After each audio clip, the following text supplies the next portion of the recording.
আজকে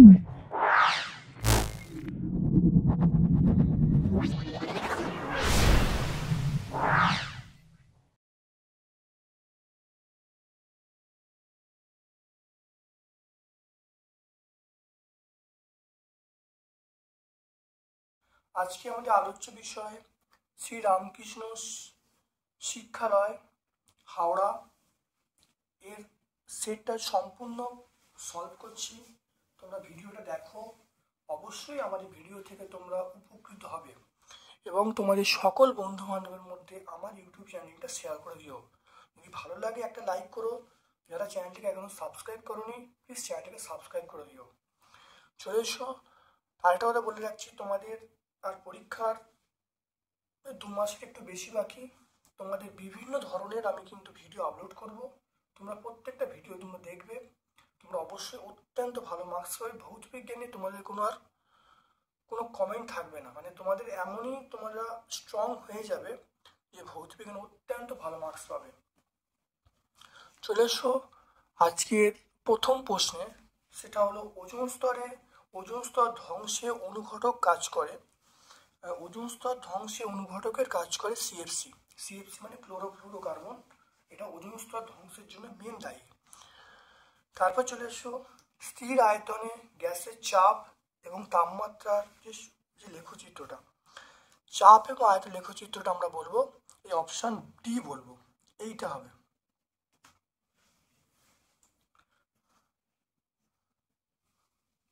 স্থির আয়তনে চাপ এবং তাপমাত্রা লেখচিত্র আমরা অপশন ডি বলবো। তারপর দেখে নাও, একটি গ্যাসের বাষ্প ঘনত্ব 22 হলে তাহলে দেখা যাচ্ছে আণবিক ভর কত হবে? 44 হবে। আমরা বলবো m সমান 2d বলবো। বাষ্প ঘনত্ব 22, তাহলে 22কে 2 দিয়ে গুণ করলে 44 হবে। তারপর দেখো তাপ পরিবাহিত এসআই আমরা বলবো joule metre inverse kelvin inverse, joule metre inverse kelvin inverse. তারপর দেখো বায়ু থেকে আলোর প্রতিসরণের ক্ষেত্রে বায়ু থেকে জলে আলোর প্রতিসরণে আপাতন কোণ 60 ডিগ্রি হলে এবং প্রতিসরণ কোণ 45 ডিগ্রি হলে তাহলে বিচ্যুতি কত হবে? দুটো বিয়োগ করে দেবো, বিয়োগ করলে কত হবে? 15 ডিগ্রি হবে। অক্ষিলেন্স অবশ্যই উভুত্তল বা উত্তল বলতে পারি, তাহলে এখানে অপশানে আমরা বলবো। তারপর কোনটি বিভবের একক নয়? ইএসইউ বিভবের একক ভোল্ট একক, স্ট্যাট ভোল্ট একক। স্ট্যাট ভোল্ট হলো সিজিএস, আর ভোল্টটা হলো এটা এসআই পদ্ধতিতে, ইএসইউ হলো তড়িৎচুম্বকীয় একক। তাহলে আমরা এখানে একক নয় যেটা, সেটা হলো কুলম। কুলম হলো আমরা বলবো আধানের একক, তাহলে এটা অপশন সি হবে। ফিউজ তার কোন কোন ধাতুর সমন্বয়ে গঠিত? এটা আমরা বলবো পিবি এবং এসএন, পিবি এবং এসএন দিয়ে গঠিত। পিবি বলতে লেড, এসএন বলতে টিন, সীসা এবং টিন দিয়ে গঠিত। সীসা বলতে লেড। তারপর দেখো তেজস্ক্রিয় পরমাণু থেকে আলফা নিঃসরণের ফলে ভর সংখ্যা কি হবে? ভর সংখ্যা 4 একক কমে যায়। তারপর দেখো দীর্ঘ পর্যায় সারণীর কোন শ্রেণীতে ক্ষারীয় মৃত্তিকা ধাতুগুলি অবস্থিত? এটা আমরা বলবো 2 নম্বর শ্রেণীতে। নিচের কোন ক্ষেত্রে আণবিক ভরের পরিবর্তে সংকেত ভর প্রযোজ্য? এটা আমরা বলবো খাদ্য লবণ বলবো, অর্থাৎ বিভিন্ন তড়িৎযোজী যৌগগুলো এর ক্ষেত্রে প্রযোজ্য হবে। তারপর দেখো তীব্র তড়িৎ বিশ্লেষ্য H2S মৃদু, CH3COOH এটার নাম হলো অ্যাসিটিক অ্যাসিড, এটাও মৃদু। অ্যামোনিয়াম হাইড্রোক্সাইড NH4OH এটাও মৃদু, তাহলে NaOH এটা হলো তীব্র তড়িৎ বিশ্লেষ্য। তারপর চলে এসো লেড নাইট্রেট দ্রবণ H2S পাঠালে কোন বর্ণ হয়? লেড নাইট্রেট H2S পাঠালে দ্রবণের বর্ণ অবশ্যই কালো হয়ে যায়, তাহলে অপশন ডি আমরা বলবো। তারপর দেখো চলে আসছি কার্বন। চলে এসো কার্বন বিজারণ পদ্ধতিতে নিষ্কাশন করা যায়, সেটা আমরা কি বলবো? লোহা, এফি বলবো। কার্বন বিজারণ পদ্ধতি নিষ্কাশন করা যায়, আমরা বলবো এফি বলবো। আসছি ইথানল যৌগটি হলো, এটা হলো আমরা বলবো CH3CHO। বেতার তরঙ্গ বায়ুমণ্ডলে কোন স্তরে প্রতিফলিত হয়? এটা আমরা বলবো থার্মোস্ফিয়ার। মিথেন হাইড্রেট এটা একটা কঠিন পদার্থ। তারপরে দেখো ভূপৃষ্ঠ থেকে উচ্চতা বৃদ্ধির সঙ্গে সঙ্গে বায়ুর চাপের পরিবর্তন কি হয়, কমে যায়।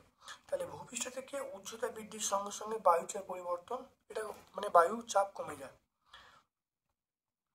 তারপর দেখো কেলভিন স্কেলে বিশুদ্ধ জলের স্ফুটনাঙ্ক হলো 273 কেলভিন। একই উষ্ণতা ও চাপে সমসংখ্যক H2 এবং O2 অণুর সংখ্যা অণুর আয়তন অভিন্ন। সমান উষ্ণতা সমান চাপে বিভিন্ন গ্যাসের ক্ষেত্রে অণুর আয়তন কিন্তু একই হয়, এটা মিথ্যা। তারপর দেখো তাপের পরিবহনে বস্তুর কণাগুলোর স্থান পরিবর্তন ঘটে, এটা কিন্তু ঘটে না, স্থান পরিবর্তন ঘটে না। সোনা, রূপা, পশম এদের মধ্যে কুপরিবাহী, সোনা এবং রূপো এগুলো সুপরিবাহী, পশম হলো কুপরিবাহী, তাহলে অ্যান্সার হবে পশম। তারপর চলে এসো গোলীয় দর্পণের বক্রতা কেন্দ্র এবং মেরুর সংযোগ রেখাংশকে আমরা বলবো প্রধান অক্ষ বলো। কি বলো? প্রধান অক্ষ। প্রিজমের প্রতিসারক তল কটা? অবশ্যই দুটো বলো, প্রতিসারক তল দুটো। এসআই প্রতি তড়িৎচালক বল আমরা এসআই প্রতি তড়িৎচালক একক আমরা ভোল্ট বলবো। বার্লোচক্রের ঘূর্ণন কোন নিয়ম অনুসারে চলে? এটা হলো ফ্লেমিংয়ের বামহস্ত নিয়ম অনুসারে। তাহলে ফ্লেমিংয়ের বামহস্ত নিয়ম অনুসারে কোনো পরমাণু নিউক্লিয়াস থেকে একসঙ্গে আলফা বিটা করে নির্গত হতে পারে? একসঙ্গে আলফা বিটা নির্গত হওয়া সম্ভব নয়। তারপর দেখো তেজস্ক্রিয় চুল্লিতে জ্বালানি হিসাবে তেজস্ক্রিয় ইউরেনিয়াম ব্যবহারের দ্বারা পারমাণবিক শক্তি কোন শক্তি রূপান্তরিত ঘটে? সেটা আমরা বলবো তড়িৎ শক্তি রূপান্তর ঘটে। তারপর চলে এসো দেখো নোবেল গ্যাস আমরা বলবো সেটা হলো আমরা আর্গন বলবো। ডুরালুমিন ধাতু মুখ্য উপাদান, সেটা আমরা বলবো অ্যালুমিনিয়াম দেবো। দেখো এখানে হবে অ্যালুমিনিয়াম। কঠিন অধাতু আমরা এটি বলবো। কঠিন অধাতু এটা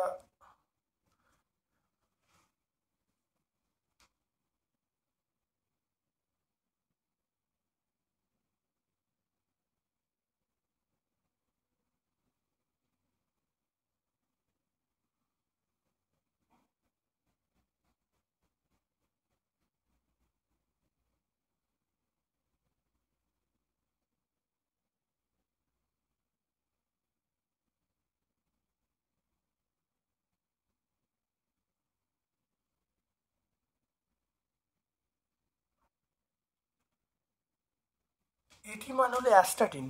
এটি মানে আমরা কি বলবো? অ্যাস্টাটিন। তাহলে অবশ্যই এটা হবে। আর মুদ্রা ধাতু আমরা কি বলবো? এটা এজি বলবো। তারপর চলে এসো এই প্রশ্নগুলো সত্য মিথ্যাগুলো দেখে নাও। সত্য মিথ্যা। আয়নীয় যৌগগুলো সাধারণত ধ্রুবীয় দাবকে অদাব্য, এটা মিথ্যা। তারপর দেখো তড়িৎ বিশ্লেষ্য পদার্থের আয়নীভবনে উৎপন্ন ক্যাটায়ন অ্যানায়নের সংখ্যা সর্বদা সমান হয়, এটা সমান হয় না, এটা না হবে। যে সকল তারপর শূন্যস্থান পূরণ দেখো যে সকল তড়িৎ বিশ্লেষ্য লঘু জলীয় দ্রবণে বেশি মাত্রায় বিয়োজিত হয়ে বেশি সংখ্যক আয়ন উৎপন্ন তাদেরকে আমরা বলবো তীব্র তড়িৎ বিশ্লেষণ। যে পাত্রে তড়িৎ বিশ্লেষণ করা হয় তাকে আমরা ভোল্টামিটার বলবো। তারপর দেখো নাইট্রোজেন অজৈব সার আমরা বলবো অ্যামোনিয়াম সালফেট, অ্যামোনিয়াম ফসফেট, এটা ammonium sulphate NH4 voltage support. তারপর দেখো H2S দুই প্রকার লবণ উৎপাদন করে, একটি সমিত লবণ অপরটা অ্যাসিড লবণ। H2S একটা সমিত লবণ তৈরি করে আর একটা অ্যাসিড লবণ তৈরি করে। দেখো SO3 কে 98% গাঢ় H2SO4 অ্যাসিডে SO3 কে 98% গাঢ় H2SO4 অ্যাসিডে শোষণ করলে উৎপন্ন হয় অলিয়াম। প্রোপানোয়িক অ্যাসিড আমরা কি বলবো? CH3CH2COOH। ইথেন থেকে প্রাপ্ত জৈব যৌগের নাম, জৈব মূলকের নাম হলো ইথানল বলবো। একটি প্রাকৃতিক গ্যাসের নাম, প্রাকৃতিক গ্যাসের প্রধান উপাদান আমরা বলবো মিথেন বলবো।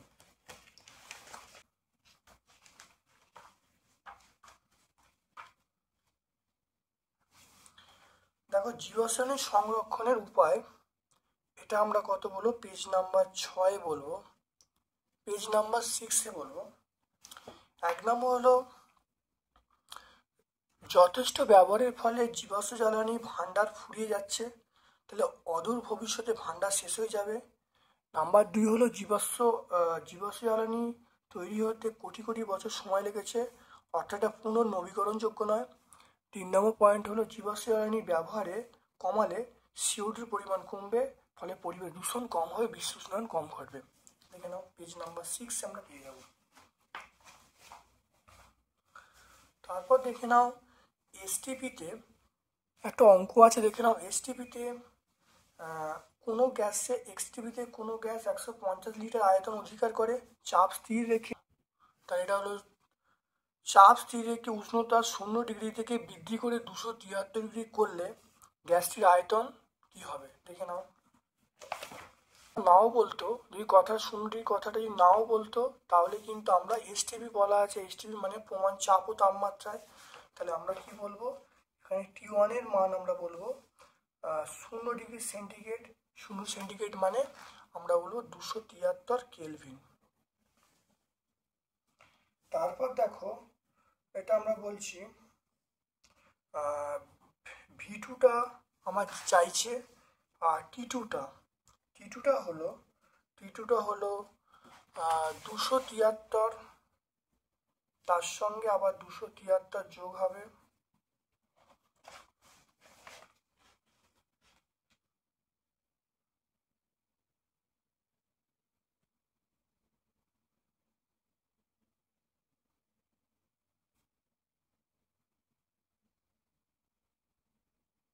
$546। এটা করলে কত হবে? 546 কেলভিন। এখান থেকে আমরা বলবো V1/T1 সমান আমরা কি বলবো, V2/T2। তাহলে V1 মানে আমরা 540 পাবো, T1 মানে 273 পাবো। এটা করলে কত হয়? T2-র মান কত? T2-র মান হলো 546। দেখে নাও, এটা এখান থেকে আমরা কার মান বার করবো? দেখো V2-র মান বার করবো, তাহলে এটার সঙ্গে গুণ হবে 150। দেখো V2-র মান বার করতে গেলে আমরা বলবো 150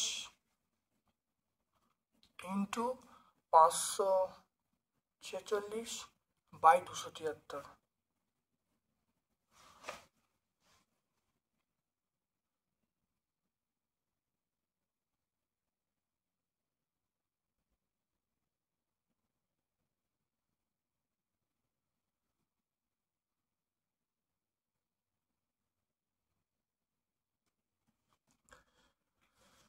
এটা করলে দেখো, এটা কাটাকাটি করলে 2 হবে, তাহলে V2-র মান আমরা পেয়ে গেলাম 300। তাহলে V2-র মান পেয়ে গেলাম 300 লিটার।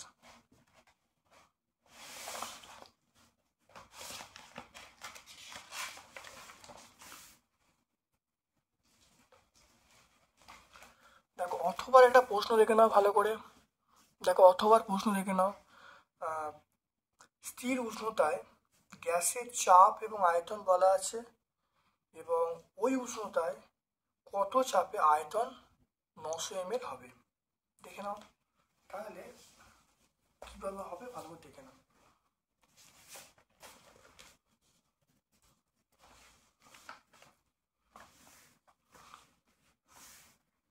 3.2 এর অথবা দেখে নাও ভালো করে। তাহলে প্রাথমিক চাপ P1 বলা আছে 78 সেমি Hg, তার প্রাথমিক আয়তন বলা আছে 600 ml। ওকে, এবার দেখো অন্তিম আয়তন বলা আছে 900 ml, আর অন্তিম চাপ এটা আমার চাইছে। তাহলে এটা বয়েল সূত্র পড়বে, বয়েল সূত্র যদি তাপমাত্রা কনস্ট্যান্ট, তাহলে বয়েল সূত্র কি বলছে? বয়েল সূত্র বলছে P1 V1 সমান P2 V2। এখান থেকে কার মান চাইছে? P2-র মান দেখে নাও, P2 সমান আমরা বলবো P1 V1 বাই V2। এবারে P1 এর মান কত? P1 এর মান 78, V1 এর মান কত? V1 এর মান 600 বাই V2-র মান কত? 900। এটা কাটাকুটি করবো, 3 দিয়ে কাটছি, ভালো দেখো, 3 দিয়ে 2 3। এটা 3 দিয়ে কাটছে, কেন 3 দিয়ে কাটলে কত হবে? 3 দুগুণে 6, 3 দুগুণে 6, 3 6 18। তাহলে আমরা বলবো পিটুর মান কত বলবো? 52। তাহলে পিটুর মান 52। তাহলে অন্তিম চাপ আমরা পেয়ে গেলাম 52 সেমি এইচজি।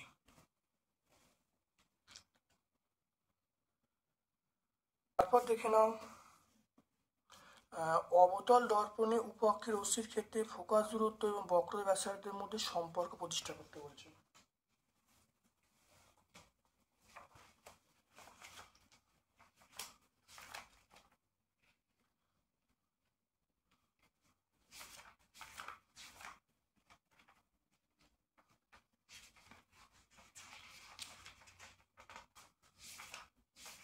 পাবো পেজ নাম্বার, দেখেন অবতল দর্পণের ক্ষেত্রে আমরা এই প্রমাণটা করে দেবো।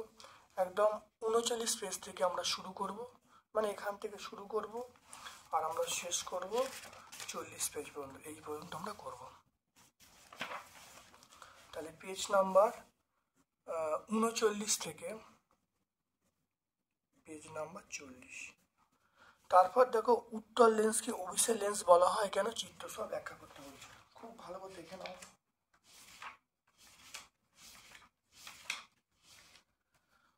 উত্তল লেন্সকে অভিষেক লেন্স কেন বলা হয়, ছবিটা আঁকবে, দেখে নাও। প্রধান অক্ষের সমান্তরাল, এখান থেকে বলে প্রধান অক্ষের সমান্তরাল রশ্মি যে কোনো ছোট পিজনের উপর আপতিত হলে প্রতিসরণের পর ভূমির দিকে বেঁকে যাওয়ার ফলে সমান্তরাল রশ্মিগুচ্ছ প্রধান অক্ষের ওপর একটি নির্দিষ্ট বিন্দুতে মিলিত হয়। উত্তল লেন্স সমান্তরাল রশ্মিগুলোর গুচ্ছকে অভিষেক রশ্মিগুচ্ছে পরিণত করে বলে উত্তল লেন্সকে আমরা অভিষেক লেন্স বলবো। আমরা সবটাও বলতে পারি বা নাহলে এখান থেকেও আমরা বলতে পারি। এটা হলো পেজ নাম্বার 48-এ বলতে পারি। Page number 48। তারপর দেখো তড়িৎচুম্বকীয় আবেশ সংক্রান্ত লেন্জের সূত্র।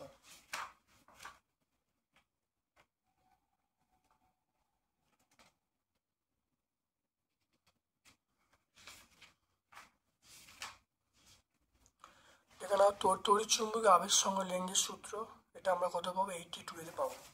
দেখে নাও পেজ নাম্বার 82 আমরা পাবো। তারপর দেখো সোডিয়াম ক্লোরাইডে আণবিক ভর 58.5 না বলে সংকেত ভর 58.5 বলা হয় কেন?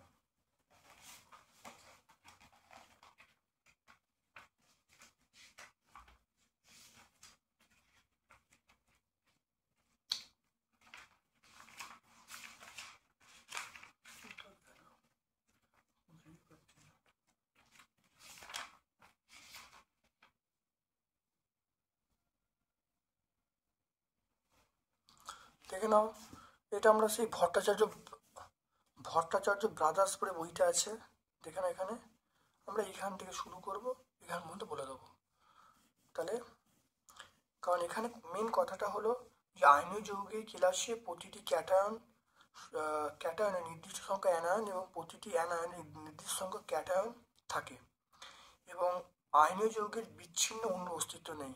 সেই জন্য আয়নীয় যৌগের এই যে মানে আণবিক ওজন এর পরিবর্তে সংকেত ওজন কথাটা বলতে হবে।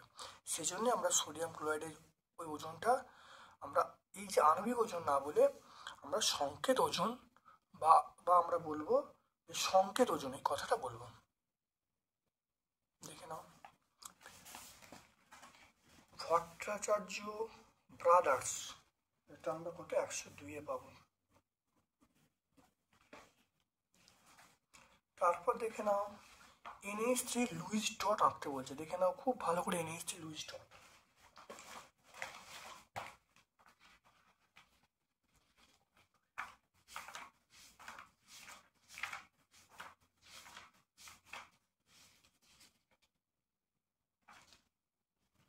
দেখে নাও NH3 লুইস ডট, এটা আমরা পেজ নাম্বার 108-এ পেয়ে যাবো। দেখে নাও NH3 লুইস ডট, খুব ভালো করে দেখে নাও।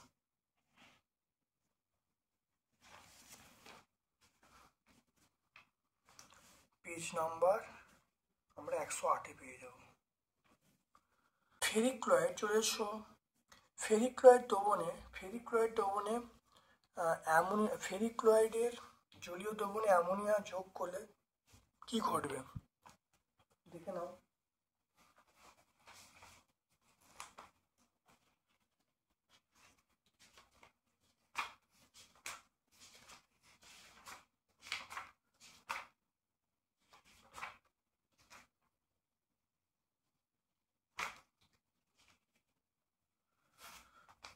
ফেরিক ক্লোরাইড দেখে নাও, খুব ভালো করে দেখে নাও। হলুদ বর্ণে ফেরিক ক্লোরাইড দ্রবণে NH4OH যোগ করলে বা অ্যামোনিয়া গ্যাস পাঠালে বাদামি বর্ণে ফেরিক ক্লোরাইড ফেরিক হাইড্রক্সাইড অধক্ষিপ্ত হয়।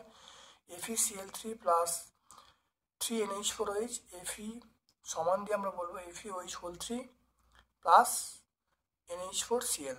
তাহলে এইটার অধক্ষেপ পড়ছে, তো ফেরিক হাইড্রক্সাইড অধক্ষেপ পড়ছে। Page number 120।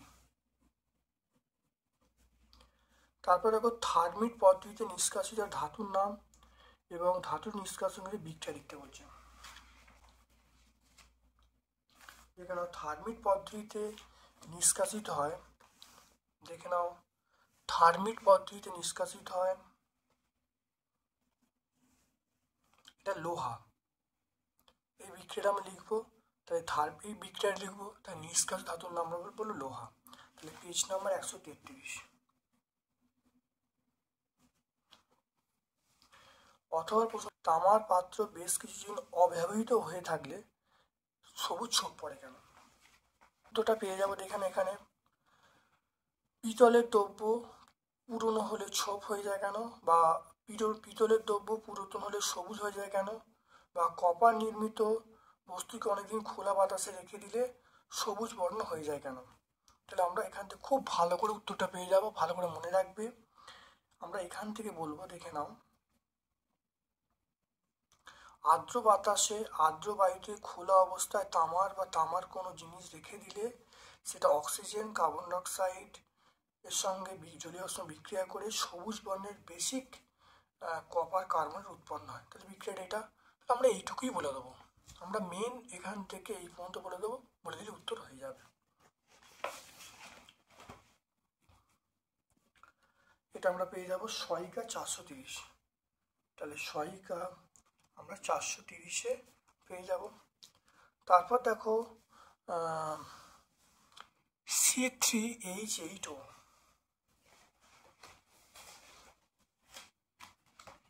C3H8O মানে C3H8O এটা হলো আণবিক সংকেত বিশিষ্ট যৌগে কার্যকরীমূলক অ্যালকোহল OH উপস্থিত যৌগের সম্ভাব্য আইসোমারগুলি গঠন ও সংকেত লিখতে বলছে।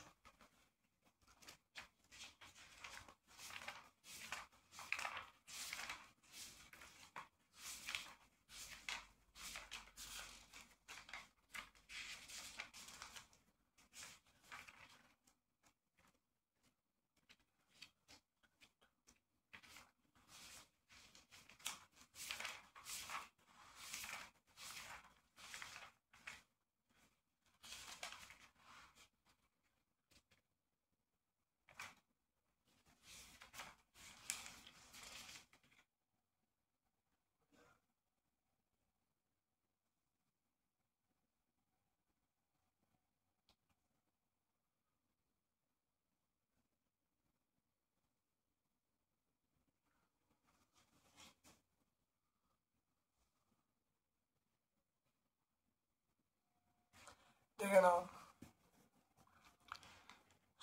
এইটাকে দেখো C3H8O, দেখো এটা H8 হয়ে যাবে, C3H8O। একে আমরা লিখবো এরকমভাবে যদি লেখা যায় তাহলে আমরা বলবো প্রোপান 1 অল, আর এরকমভাবে যদি লিখি তাহলে বলবো প্রোপান 2 অল। তাহলে আমরা এইগুলো আমরা লিখে দেবো। এটা আমরা ভট্টাচার্য ব্রাদার্স 138 পেজে পাবো। তাহলে আমরা পেয়ে যাব এটা ভট্টাচার্য ব্রাদার্স 138 পেজে আমরা পেয়ে যাব। তারপরের প্রশ্ন দেখে নাও, সেটা বলা আছে গাঢ় স্টেসোপোরের উপস্থিত ইথাইল অ্যালকোহলের অ্যাসিডিক অ্যাসিডের গাঢ় স্টেসোপোরের উপস্থিতিতে ইথাইল অ্যালকোহল অ্যাসিডিক অ্যাসিডের সঙ্গে বিক্রিয়া করে কি উৎপন্ন হয় সমীকরণ দিতে বলছে।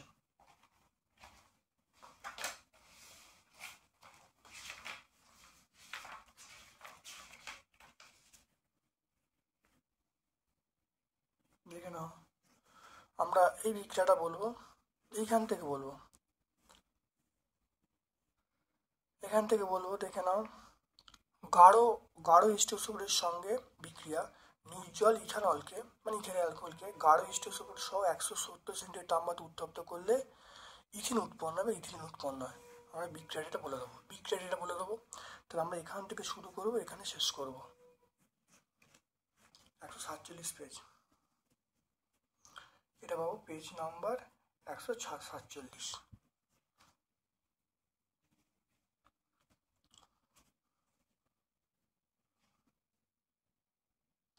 তারপর দেখো বিভাগ ঘ, বয়েল সূত্র, চার্লস সূত্র, অ্যাভোগাড্রো সূত্রের ভিত্তিতে আদর্শ সমীকরণ প্রতিষ্ঠা করতে বলছে।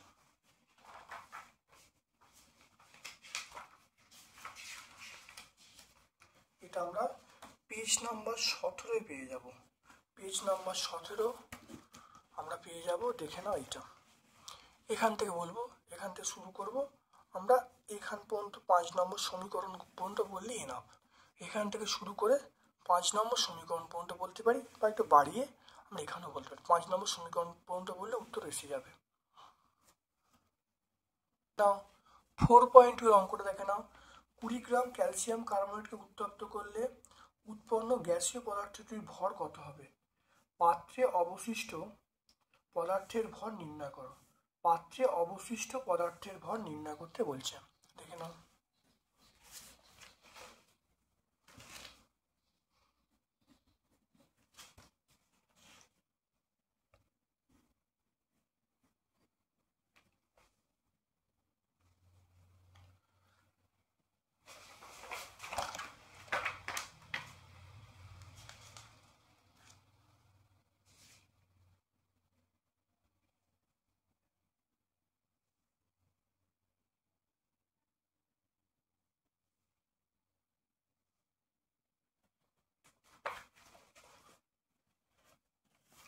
CaCO3 যদি উত্তপ্ত করা হয় তাহলে CO প্লাস CO2 উৎপন্ন হবে।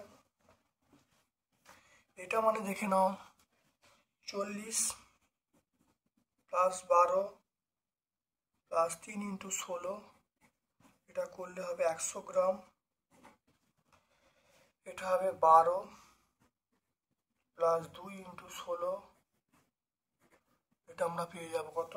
44 গ্রাম। 44 গ্রাম। তাহলে 100 গ্রাম CaCO3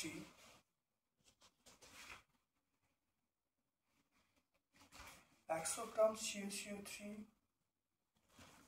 কে উত্তপ্ত করলে 44 গ্রাম CO2, 100 গ্রাম से उत्तर 44 গ্রাম CO2 উৎপন্ন হয়। তাহলে 1 গ্রাম CaCO2 উত্তপ্ত করলে ওটা 44/100 গ্রাম CO2 উৎপন্ন হয়। তাহলে এটা কত বলা আছে? আর বলা আছে 20 গ্রাম। তাহলে 20 গ্রাম উত্তপ্ত করলে আমরা পাবো, তাহলে 100 গ্রাম CaCO3 উত্তপ্ত করলে 44 গ্রাম CO2 উৎপন্ন হয়। 1 গ্রামে বার করলাম 44/100, আর 20 গ্রামে বার করছি, তাহলে 44 ইন্টু 20/100, এটা কাটাকুটি করলে এটা 5 হবে।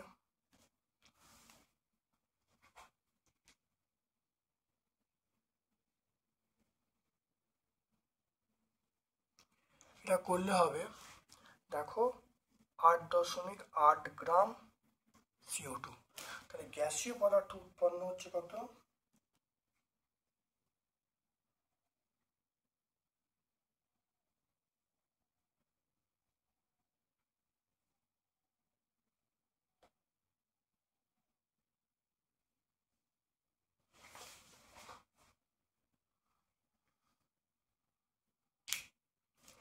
তা দেখে নাও, বলা আছে তাহলে কত গ্রাম গ্যাসীয় পদার্থ উৎপন্ন হচ্ছে, তাহলে আমরা বলবো 8.8 গ্রাম। পাত্রে অবশিষ্ট পদার্থের ভর নির্ণয় করতে বলছে। পাত্রে অবশিষ্ট পদার্থের ভর। অবশিষ্ট পদার্থের ভর তাহলে কি হবে?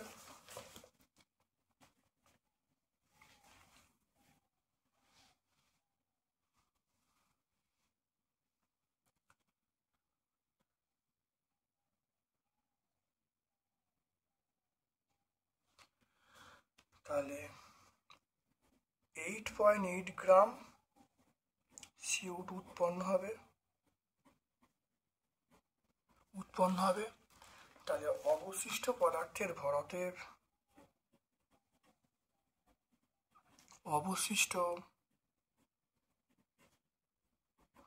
অবশিষ্ট পদার্থের ভর মোট ছিল 100, তাহলে 100 থেকে 8.8 গ্রাম বিয়োগ করে দেবো। তাহলে বিয়োগ করলে কত হবে? 91.2 গ্রাম। তাহলে কত পাবো? 91.2 গ্রাম। ওকে, দেখে নাও, 91.2 গ্রাম।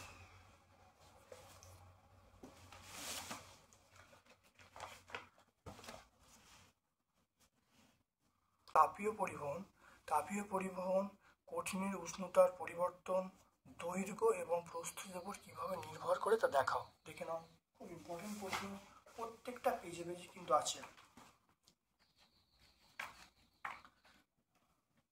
দেখে নাও, এটাই বলতে চাইছে। আমরা এই প্রথম ছবিটা আঁকবো, ছবিটাকে বলে দেবো, দেখো, ধরি আয়তকার পাতের বেধ হলো ডি, দু পৃষ্ঠে তাপমাত্রা থিটা1 ও থিটা2, থিটা1টা বড়, টি সময়, আর এই তারে এই পাতের যে ক্ষেত্রফলে, তাহলে বলবো কিউ প্রপোর্শনাল এ, কিউ মানে উৎপন্ন তাপটা, কিউ প্রপোর্শনাল এ, কিউ প্রপোর্শনাল থিটা1 থিটা2, আর বেধটা ডি বলা আছে কিউ প্রপোর্শনাল বাই ডি। তাহলে এটা আমরা যৌগিক ভেদ উপপাদ্য প্রয়োগ করলে আমরা বলবো Q proportional A theta one theta two into T by D. তাহলে আমরা বলবো কিউ সমান K A theta two minus theta one T by D. তাহলে এটাই হলো তাপ পরিবাহীর রাশিমালা বা উৎপন্ন তাপ কোন কোন বিষয়ের উপর নির্ভর করে তার সমীকরণ। এটা আমরা পেয়ে যাবো পেজ নাম্বার 33। তো এটা আমরা পেয়ে যাব, এই উত্তরটা পেয়ে যাব আমরা, কত পেয়ে যাব? Page number 33। পেজ নাম্বার 33 পেয়ে যাব। অথবা প্রশ্ন দেখো, কঠিনের দৈর্ঘ্য প্রসারণ গুণাঙ্ক সংজ্ঞা দিতে বলছে, এস একক দিতে বলছে।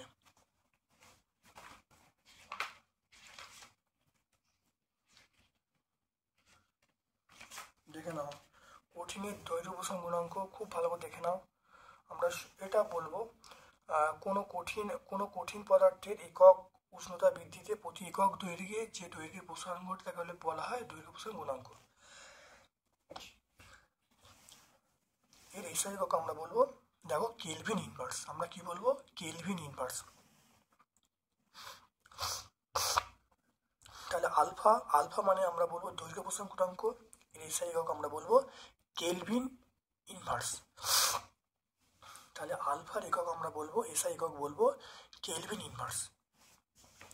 আমরা পেজ নাম্বার 29 পেয়ে যাব। তারপর দেখে নাও, এই সমীকরণটা প্রত্যেকটা পেজে আছে।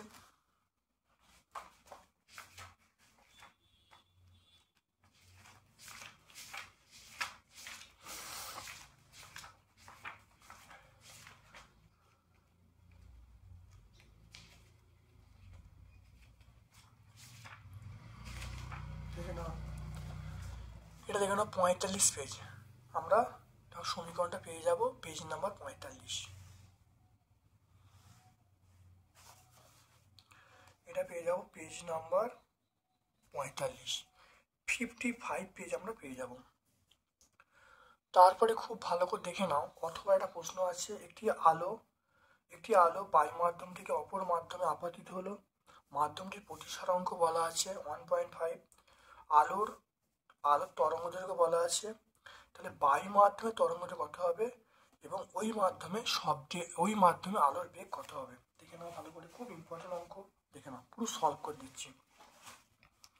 দেখে নাও অথবার অঙ্কটা দেখে নাও।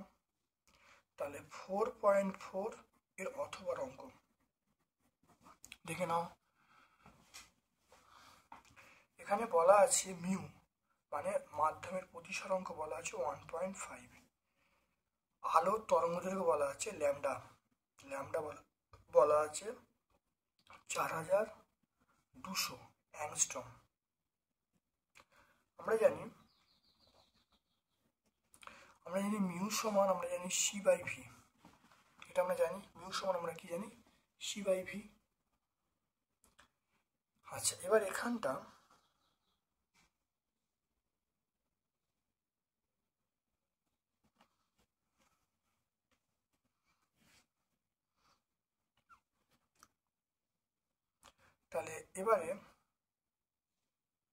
তাহলে মিউ সমান এখানে আমরা বলবো এন ল্যামডা বলবো, আর এখানে এন ল্যামডা ড্যাশ বলবো, এন এন কেটে গেল।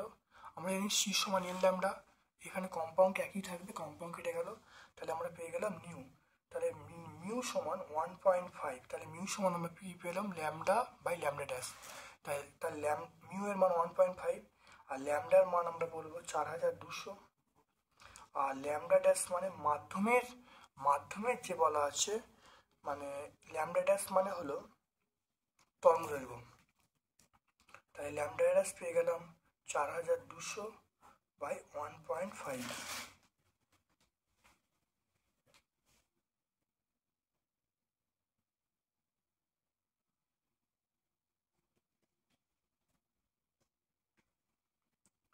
এটা করলে আসবে, দেখো ল্যামডা ড্যাশ করলে আসবে, দেখে নাও, এটা হলো 2800। তাহলে দেখো, তাহলে আলোর তরঙ্গ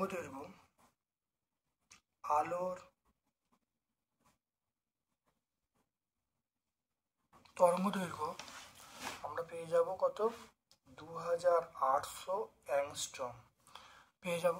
তাহলে প্রথম দেখো মিউ এর মান বলা আছে, ল্যামডার মান বলা আছে, আমি এখান থেকে যে এই আলোর যে তরঙ্গ দৈর্ঘ্য কত হবে সেটা বার করছি। তার ল্যামডার সমান আমরা পেয়ে গেলাম 4200 বাই 1.5 করলে কত 2800, তাহলে আলোর তরঙ্গ দৈর্ঘ্য পেয়ে গেলাম 2800 অ্যাংস্ট্রম। এরপর দেখো বলা আছে, দেখে নাও, বলা আছে ওই মাধ্যমের আলোর বেগ কত হবে। তাহলে আলোর বেগ, তাহলে ওই মাধ্যমে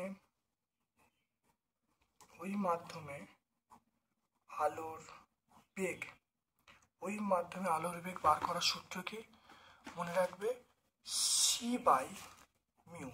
সি মানে 3 × 10⁸ শূন্য মাধ্যমে আলোর বেগ।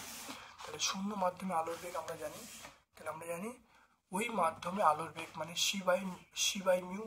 তাহলে সি বাই সি এর মান 3 × 10⁸, আর মিউ এর মান 1.5। এটা কাটাকুটি করলে আমরা বলবো 2 × 10⁸ মিটার পার সেকেন্ড। অত্যন্ত ইম্পর্টেন্ট, একটা অ্যান্সার আর একটা অ্যান্সার। তাহলে আমরা দুটো অ্যান্সার আমরা এখান থেকে বার করতে পারলাম।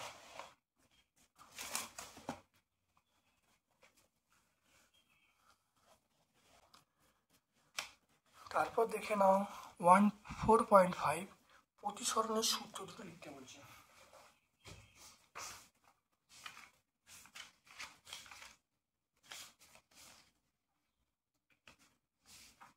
প্রতিসরণের দুটো সূত্র দেখো, প্রতিসরণের প্রথম সূত্র, প্রতিসরণের দ্বিতীয় সূত্র।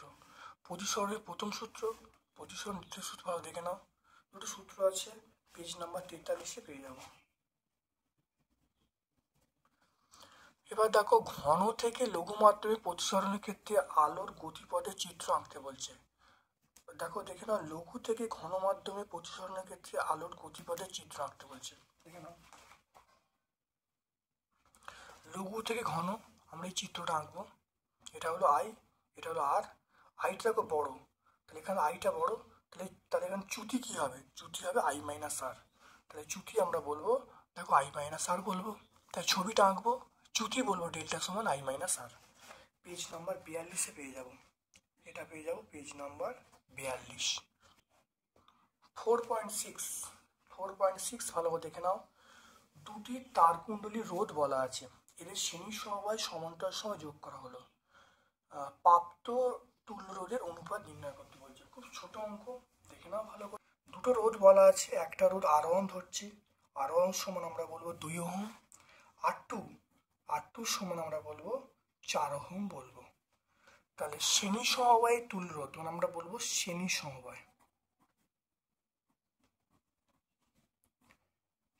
সমবায়ের তুল্য রোধ, আমরা কি বলবো সেটা RS বলবো। RS সমান R1 প্লাস R2, তাহলে R1 এর মান কত 2 প্লাস 4, তাহলে RS এর মান পেয়ে গেলাম, RS পেয়ে গেলাম 6 ওহম, এটা পেয়ে গেলাম 6 ওহম। এবার দেখো সমান্তরাল সমবায় দেখে নাও।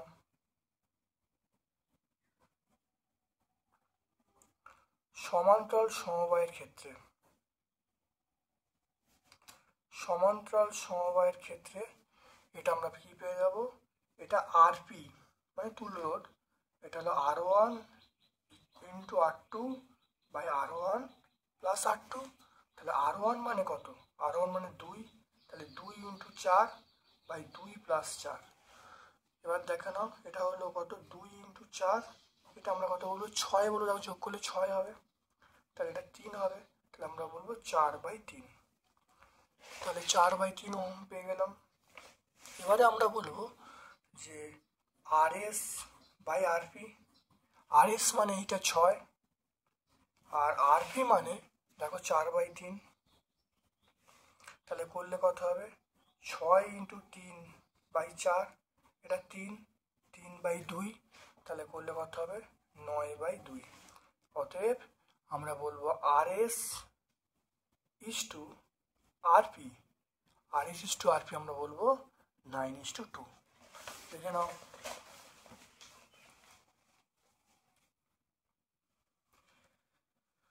খুব ভালো করে দেখে নাও, দেখো RS R1 R2 মান বলা আছে, শ্রেণী সমবায় আমরা জানি তুল্য যোগ হয়, তাহলে R1 প্লাস R2 যোগ করলে 6 চলে এলো। সমান্তরাল সমবায় সূত্র আমরা জানি, সেটা হলো দুটো রোধের গুণফল বাই যোগফল। তাই দেখো দুটো রোধ 2 আর 4 বলা আছে, গুণফল বাই যোগফল মানে 6, তাহলে 2 ইন্টু 4/6, তাহলে দেখো কাটলে 3, তাহলে 4/3। এবার দুটো রোধের অনুপাত মানে শ্রেণী সমবায় বেরিয়েছে 6 ওহম, সমান্তরাল সমবায় বেরিয়ে 4/3, তাহলে RS বাই RP মানে 6/4/3, তাহলে কাটাকাটি করলে কত হবে 9/2, তাহলে RS ইস টু RP আমরা বলবো 9:2।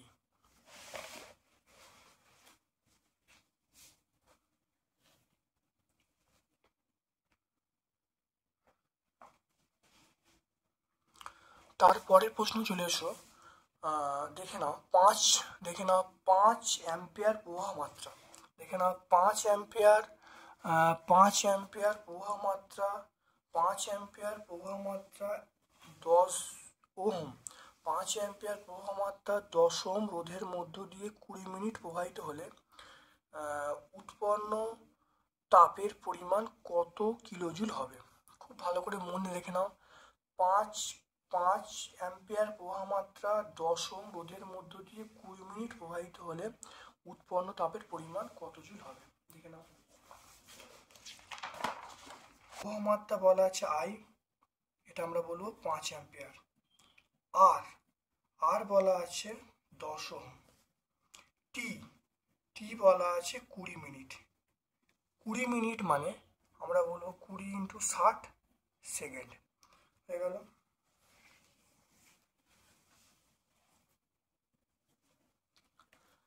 এটা বলবো H সমান আমরা বলবো I² RT, H সমান বলবো I² RT। এখানে দেখে নাও I², আমরা এখানে যেটা আর বলবো নি, তাহলে যে কিলোজুল বলেছে, তাহলে এই সমীকরণটা বসালে আমরা জুলে পাবো, তাহলে আমরা I² I মানে 5² ইন্টু আর মানে 10 ইন্টু টি মানে 20 ইন্টু 60। মনে রাখবে এই সমীকরণটা ব্যবহার করলে আমরা একক জুল পাবো, আর এখানে যে দিয়ে ভাগ করলে এককটা পাবো ক্যালোরি পাবো, তাহলে আমরা এই সমীকরণটা আমরা ব্যবহার করছি জুল পাওয়ার জন্য। এটা কত আসছে 5×5 = 25, এটা দেখো দেখে নাও 6 দুগুণে 12 আর এটা 10⁻³ ওকে দেখে নাও।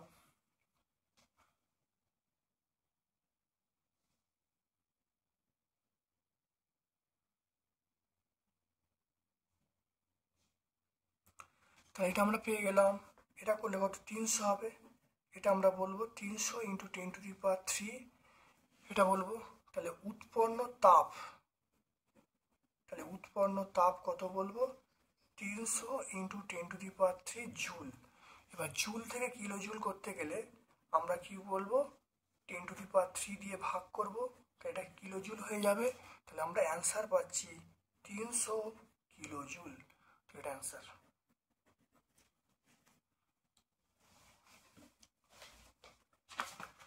তারপর চলে এসো, ওহমের সূত্র লিখতে বলছে। আর উষ্ণতা বৃদ্ধিতে কোনো পরিবেশ রোধাঙ্ক কিভাবে পরিবর্তিত হয় দেখে নাও। আমরা পেজ নাম্বার 64-তে পেয়ে যাব। পেজ নাম্বার 64 ওহমের সূত্র পেয়ে যাব। কোনো পরিবাহী তাপমাত্রা অন্যান্য ভৌত অবস্থা একই থাকলে পরিবাহীতে মানে যে প্রবাহ মাত্রা সেটা পরিবাহী দু প্রান্তের বিভব পরিমাণের সমানুপাতিক হয়। এটা আমরা 64 পেজে পেয়ে যাব। এটা পেয়ে যাবো, ওহমের সূত্র আমরা পেয়ে যাব পেজ নাম্বার 64-তে পেয়ে যাব।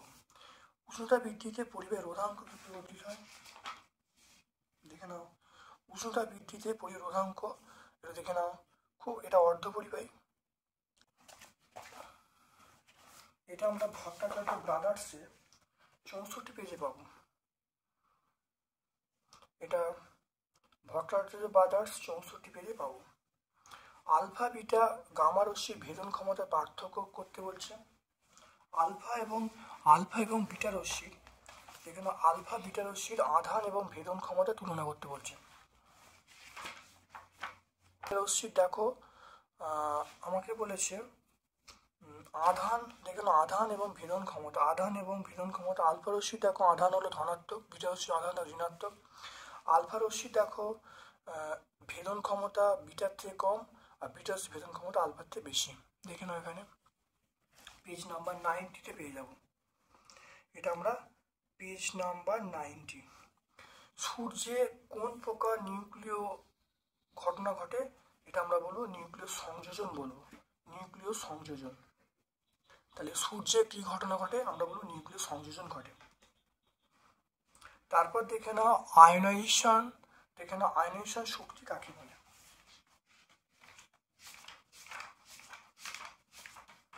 আয়নাইজেশন শক্তি আমরা 101 পেজ পেয়ে, দেখো না 101 পেজ পেয়ে যাবো। আয়নাইজেশন শক্তি পেজ নাম্বার 101-এ পেয়ে যাব।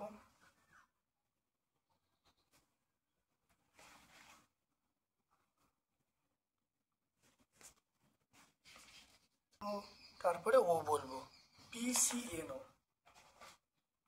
তারপর দেখো চলে আসছে, দেখে নাও এই প্রশ্নটা, প্ল্যাটিনাম তড়িৎদ্বার ব্যবহার করে জলে তড়িৎ বিশ্লেষণ করার ক্ষেত্রে ক্যাথোড ও অ্যানোডের বিক্রিয়া লিখতে বলছে। আর তড়িৎ বিশ্লেষণের সময় কোন প্রকার তড়িৎ প্রবাহ ঘটে, এটা আমরা বলবো ডিসি বলবো বা সমপ্রবাহ বলবো। এবার দেখো প্ল্যাটিনাম তড়িৎ বিশ্লেষক হিসাবে আমরা H2SO4 যুক্ত জল ব্যবহার করব। আর এখানে ইলেকট্রোড বলতে ক্যাথোডে আমরা প্ল্যাটিনাম পাত ব্যবহার করব, আর অ্যানোডে আমরা প্ল্যাটিনাম পাত ব্যবহার করব। তাহলে ক্যাথোডে আমরা প্ল্যাটিনাম পাত আর অ্যানোডেও প্ল্যাটিনাম পাত ব্যবহার করব। এবার দেখো ক্যাথোডে অ্যানোডের বিক্রিয়া খুব ভালো দেখে নাও।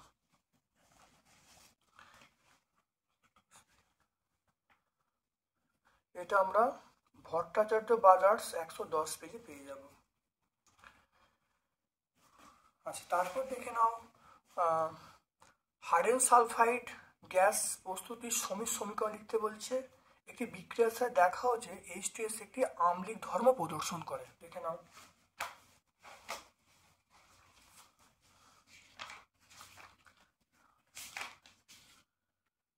হাইড্রোজেন সালফাইড, খুব ভালো, হাইড্রোজেন সালফাইড সমীকরণ। হাইড্রোজেন সালফাইডের সমীকরণ দেখে নাও FeS প্লাস H2SO4 সমান FeSO4 প্লাস H2S, খুব ভালো দেখে নাও। আর এখান থেকে আমাকে একটা দেখাতে বলছে, এটা আমরা পেজ নাম্বার 122-এ পাবো।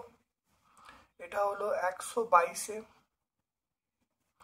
বিক্রিয়াতে দেখাও যে H2S একটি আম্লিক ধর্ম প্রদর্শন করে। আম্লিক ধর্ম প্রদর্শন দেখে নাও, এটা আমরা বলে দেবো। দেখে নাও H2S আম্লিক ধর্ম প্রদর্শন করে, দেখে নাও পেজ নাম্বার 123-এ পেয়ে যাব।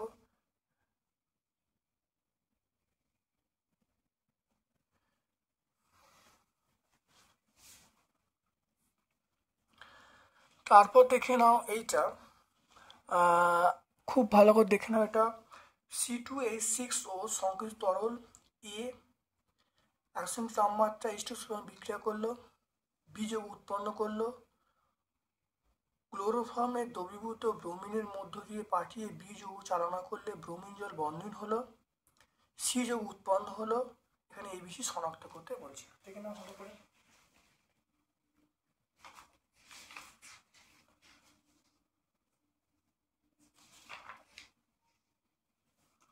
খুব ভালো করে দেখে নাও। দেখো এটা ইথাইল অ্যালকোহল। ইথাইল অ্যালকোহলে 170 তাপমাত্রা 170 তাপমাত্রা H2SO4 দ্বারা উত্তপ্ত করলে দেখো C2H4 মানে CH2 উৎপন্ন হলো। CH2 মানে আমরা কি বলবো, ইথিলিন উৎপন্ন হলো। তাহলে কি উৎপন্ন হলো, ইথিলিন। তাহলে দেখে নাও, তাহলে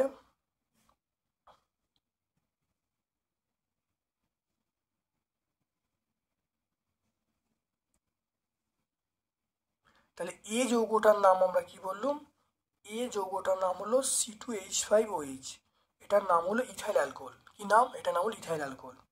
আচ্ছা বি যৌগটা, দেখো বি যৌগ উৎপন্ন হলো, বি যৌগটা মানে আমরা কি বলবো, দেখো এইটা, তাহলে C2H4 মানে আমরা বলবো ইথিলিন। C2H4 এটা ইথিলিন বলবো।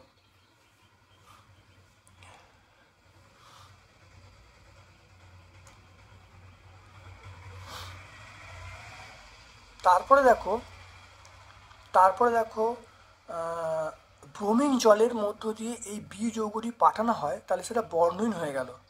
তাহলে বিক্রিয়ার ফলে সি যৌগ উৎপন্ন হলো। তাহলে দেখে নাও ইথিলিনের সঙ্গে ব্রোমিন জলের বিক্রিয়া দেখে নাও।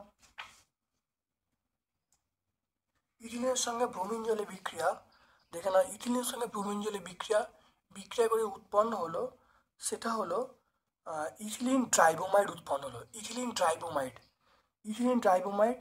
এটার নামটা কি, এটার নাম হলো এইটা। সি যৌগটার নাম আমরা বলবো, সি যৌগটার নাম হলো CH2Br। তাহলে এই যৌগটা উৎপন্ন হলো CH2Br। তাহলে এ যৌগটার নাম হলো ইথাইল অ্যালকোহল, বি যৌগটার নাম হলো ইথিলিন, আর সি যৌগটার নাম হলো 1,2-ট্রাইব্রোমোইথেন, বা আমরাকে বলতে পারি ইথিলিন ড্রাইবোমাইড আমরা বলতে পারি। তাহলে হয়ে গেল। তারপর অথবার প্রশ্ন দেখে নাও, CH3CH3COOH এর সঙ্গে NaOH এর বিক্রিয়া দেখে নাও।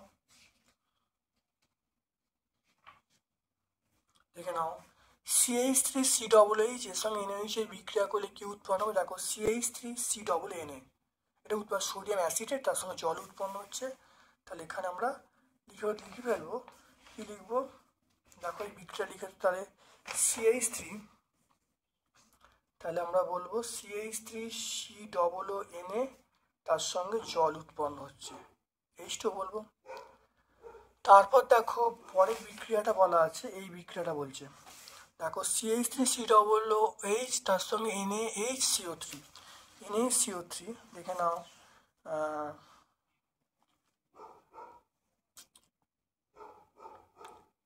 এইটা দেখো বিক্রিয়া করছে, তিনটে যৌগ উৎপন্ন করছে, দেখে নাও তিনটে যৌগ।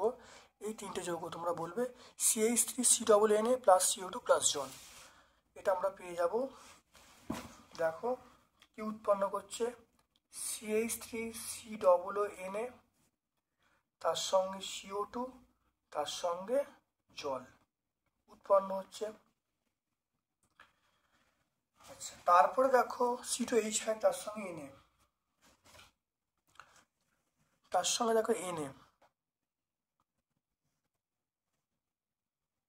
তার সঙ্গে Na দেখো এটা কি উৎপন্ন হচ্ছে দেখে নাও, এটা উৎপন্ন হচ্ছে দেখে নাও, এটা CH3, এটা আমরা পাচ্ছি CH3CH2 ONA প্লাস H2। এই তিনটে বিক্রিয়া তোমরা পেয়ে যাবে পেজ নাম্বার 147 পেয়ে যাবে। তাহলে 147 তিনটে বিক্রিয়া তোমরা পেয়ে যাবে। তাহলে প্রথম দেখে নাও, এটা উৎপন্ন হলে কি দেখে নাও CH3COONA প্লাস H2 উৎপন্ন হবে। তারপর দেখো দ্বিতীয় বিক্রিয়াটা CH3COONA তার সঙ্গে CO2 উৎপন্ন হবে, তার সঙ্গে জল উৎপন্ন হচ্ছে। 3 নম্বর বিক্রিয়াটা হলো CH3CH2ONA, তার সঙ্গে আমরা কি বলবো, হাইড্রোজেন উৎপন্ন হচ্ছে। এই তিনটে বিক্রিয়া তোমরা কিন্তু অবশ্যই পেয়ে যাবে পেজ নাম্বার 147-এ। তাহলে আজকে আমরা শ্রী রামকৃষ্ণ শিক্ষালয় হাওড়া স্কুলটা সম্পূর্ণ সলভ করলাম। ভিডিওটা কেমন লাগলো অবশ্যই কমেন্ট সেকশানে কমেন্ট করবে। তোমাদের কাছ থেকে একটা লাইক, আমি তোমাদের কাছ থেকে একটা লাইক চাইছি। যদি ভালো লাগে একটা লাইক করবে। যারা চ্যানেলটি কেন সাবস্ক্রাইব করোনি প্লিজ চ্যানেলটি সাবস্ক্রাইব করে দেবে, বেল বাটনে ক্লিক করে দেবে। আমার পক্ষ থেকে সকলকে ধন্যবাদ এবং শুভকামনা জানাচ্ছি।